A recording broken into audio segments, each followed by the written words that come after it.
And thank you for waiting. Certainly good to get the guys out here for a scrimmage. Great to have our fans out here. Certainly a big part of what we do here at Autzen Stadium. It's just great to see them, and we're very grateful for them being here. We know they want to be a big part of September 4th, and we can't wait to see them. Overall, like a usual first scrimmage, some good stuff, some stuff that is not so good, needs to be cleaned up. Things we're looking for besides execution and effort were some of the intangible things, the communication, the being able to maintain eye discipline, the ability to substitute properly, finish plays, which is part of effort, of course. A lot of those things showed up at times, and other times it didn't. Thought the defense came out fast, came out really, really strong. Caused some issues for the offense. Offense caused its own issues too with some penalties. It was good to see because, not the penalties, of course, but the defense coming out strong. Offensively, felt like in the springtime the offense probably got the better of the defense. Today, early on, the defense showed up big. After that, playing situational football, the offense said will in the red zone, did well at the goal line. 2-minute drill, a couple guys stepped in and made some really big plays. So overall, a lot of good film to learn off of. And week 1 in camp is in the books. Got to get ready for week 2.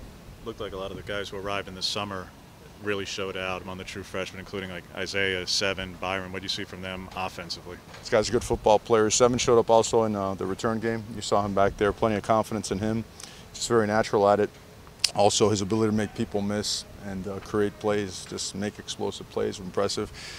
Troy was off tonight, but Troy has been making some really big plays in camp. Isaiah really showed up big tonight. Maliki, Terrence Ferguson, both those guys really showed up big. Byron as well. That's important to know. Kingsley. Kingsley played really well in his time in there also. Jackson Powers Johnson did not play tonight. He got a little bit dinged up. You saw we got some camp tweaks out there, some guys working with trainers on the side. Don't think we have anything major, but enough to hold some guys out tonight or have limited playing time tonight. Just all in all, yeah, the young guys are showing up, and they're showing up big. Defensively, you're in a spot because of necessity, because you're talking about dings. The secondary, you're out a whole unit. The strong side backer, you're down 3 of your top 4 guys. Yet those positions, I thought played quite well tonight. I thought your secondary did really well. But all right, we got to set edges better. Especially when some of the stuff we won't get into detail about scheme, but we have to set edges better. We pressured the quarterback well. We certainly can work edges. We can in the passing game. We're very explosive. We're fast. We can close on ball carriers. We can close on quarterbacks. Seemed like we played man coverage a lot better today. Press man, off man. Some of our match stuff we did really, really well. Just all in all, a lot of guys are getting experience and they're performing well, and we expect them to. How do you assess Dante and Quez at this point, just in terms of the competition between the two of them? I know it's going to always be ongoing, but at this point, yeah, those two get after it now, and they, they're also good friends. But there's no when we go out to practice, they know it's straight business, and we appreciate them for that because competition should never be a threatening thing over here. They embrace it. Let me go back. They don't embrace it; they attack it. And they attack it the right way, and we think that because of their approach to it, they become better football players, and they've gained a lot of confidence from their teammates. You watch whenever they make a play, their teammates rally to them. That's really important. Coach, I don't think the running backs ran 2 times in a row. Was that by design to passing game mostly today? I think the running backs ran 2 times in a row. Handoff. You mean the same guy twice in a row? Not the same guy, just a running back twice in a row. I gotcha. Yeah. I mean, we probably, from a rotational standpoint, probably didn't get the same guy to go twice in a row. So. No, I just meant running plays twice in a row. Gotcha. Okay. How would you assess the play at quarterback from Anthony in particular and the younger guys? Anthony early, I thought had some pressure, delivered some good balls. Some were accurate, some were not. I thought some really bright moments. Other ones he'd like to have back. I thought he did a good job getting out of pressure, coming out of some collapsed pockets and making some plays with his feet. Had to watch the rest on film. We threw a couple young receivers in there with the ones and got to make sure they were running the right route at times. All in all, there's some pluses, there's some minuses, things to fix. Young quarterbacks went in there, did a nice job. Thought they all had their moments. They all moved the ball at times. With those the live racks, we were trying to get 12 reps with each unit. So sometimes you saw us 3 and out, punt the ball, and then all of a sudden we're driving at the 35-yard line and then call it dead while we're approaching 13 and 14 plays. We're trying to get 25 to 30 live plays with those guys and then go to thud. So that's why that worked out that way. But when that did happen, guys got some reps and they made the most of it. What's, I guess, the next couple of days for you guys? I know you're taking a couple of days off. Oh, no. No? No. Not tomorrow? Not ever, man. That's not going to happen. No. Well, I guess your days off now by NCAA rule, by new legislation or last year's legislation, is that you can have them for 2 hours and it has to be meetings. It cannot be walkthrough at all. So what we'll do is we'll review this film with them. They'll have treatment. They'll have yoga, voluntary. We'll have a guest speaker come in and address them. We always try to drive a powerful message home at least once a week, sometimes twice, and we got a good guest speaker coming in. And they should be done by 2 o'clock, but Monday it's right back at it. I believe we're in shells. We should be in shells on Monday. You have a certain amount of days in full pads and other times in shells. But we'll be right back to our typical, mixed down stuff, red zone stuff, some more 2-minute work, probably some 4-minute, 2-minute work before we head into more situational stuff on Tuesday, like, the new overtime rules. The officials today were here, David Coleman and his associates. This was a live crew. And, besides the pre-snap penalties, there was some clean football going on. The frustrating stuff was the pre-snap stuff. And that's a couple different things. Focus and concentration, number one. Number two, a level of urgency of getting set. When you take a long time to get set and that motion's a little bit slow, you can hear everybody. I can hear you talking sometimes, you know what I mean? So I think some of those things can help us be a better operation. Sure. Thompson, definitely a guy that looked pretty good out there today. I thought, ball coming out fast and, taking some shots at tight windows. What are maybe some parts of his game that maybe look ahead of schedule of your typical freshman? I think he hit it on the head. He was decisive tonight. When there was pressure, he found a way out most of the time. Towards the end of the game, towards the end of the 2-minute drill, he didn't eat the ball. Sometimes a freshman will say, I don't want to throw an interception, he'll eat the ball, the clock runs out, and you're dead. Now that one scenario, he got lucky, had 1 second on the clock. But aside from that, he was very precise for most of the evening. Thought he made good decisions in the running game as well. The RPO decisions, they looked like they were really good.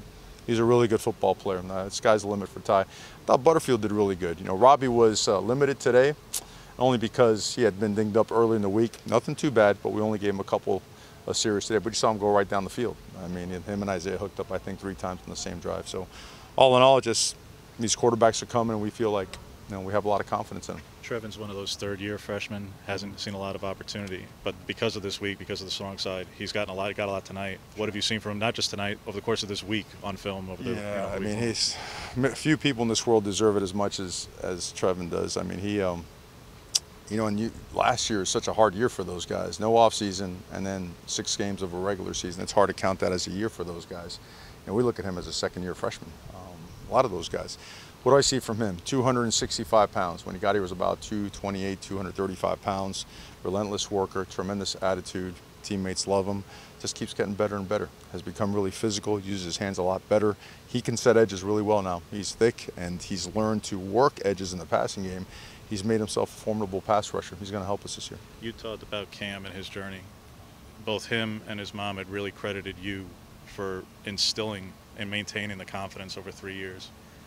Why, as you've seen plenty of players medically retire, why did you maintain that confidence that this could continue? And then you're seeing the fruits of it. You're seeing, even, I know it's a day at a time, but it's back on the field tonight. All the credit goes to Cam. I love the fact that, they say those kind of words, but it's, any time you just go until you really, and you stay with someone until they just really can't go anymore. And Cam's got just a ginormous heart.